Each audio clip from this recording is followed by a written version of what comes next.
রূপগঞ্জের পূর্বাচলে Bangladesh China friendship exhibition সেন্টারে আগামী ১ জানুয়ারি পর্দা উঠতে যাচ্ছে ঢাকা আন্তর্জাতিক বাণিজ্য মেলার ৩০তম আসর। নতুন বছরের প্রথম দিন মেলাটি উদ্বোধনের লক্ষ্যে শেষ মুহূর্তের প্রস্তুতিতে ব্যস্ত সময় পার করছেন আয়োজকরা। মেলা প্রাঙ্গণে এখন বিরামহীন কাজ চলছে। হাতুড়ি পেরেকের টুংটাং শব্দ, শ্রমিকদের কাজে ব্যস্ততার মুখর হয়ে উঠেছে পুরো এলাকা। নির্ধারিত সময়ের মধ্যে অবকাঠামো নির্মাণ সম্পন্ন করতে দিনরাত পরিশ্রম করে যাচ্ছেন শ্রমিকরা। এবার পঞ্চমবারের মতো রূপগঞ্জে অনুষ্ঠিত হতে যাচ্ছে দেশের সর্ববৃহৎ এই আন্তর্জাতিক বাণিজ্য মেলা।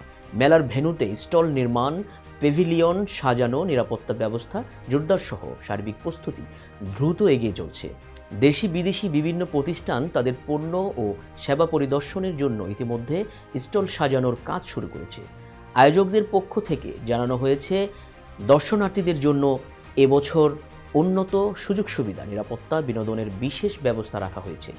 ব্যবসা বাণিজ্যের প্রসারে পাশাপাশি ক্রেতা ও দর্শনার্থীদের আকর্ষণ করতে মেলায় থাকবে নানামুখী আয়োজন। প্রায় 15-16 দিন যাবত কাজ করতে আছি, আর আমাদের এখানে শ্রমিক আছে প্রায় 30 থেকে 35 জন।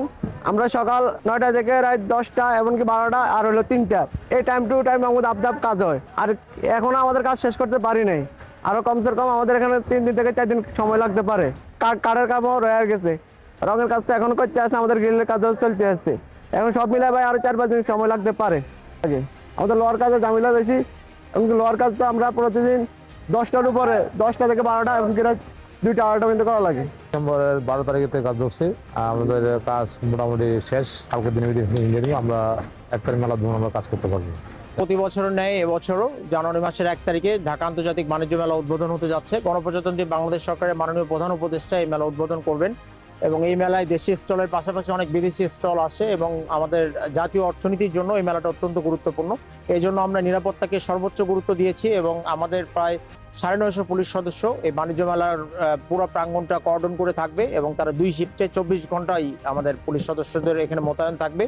এছাড়া আমাদের 4টি ওয়াচ টাওয়ার থাকছে বাণিজ্য মেলাকে কেন্দ্র করে, আমাদের সার্বক্ষণিক কন্ট্রোল রুম থাকছে, আমাদের কুইক রেসপন্স টিম থাকছে। যদি কোনো জরুরি পরিস্থিতির কোনো ঘটনা ঘটে আমরা যাতে দ্রুত সেটা মোকাবেলা করতে পারি। আমাদের পুলিশের পাশাপাশি আনসার, র্যাপিড অ্যাকশন ব্যাটালিয়ন এবং বাংলাদেশ সেনাবাহিনী যেহেতু মাঠে আছে, তারাও আমাদেরকে আইন শৃঙ্খলা পরিস্থিতি যে কোনো জরুরি অবস্থা মোকাবেলায় সহায়তা করবে বলে আমরা বিশ্বাস করছি।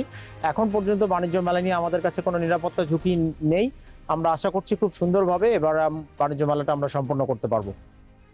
মুক্তার হুসাইন মুক্তাদি, নিউজ 21 নিউজ ডেস্ক।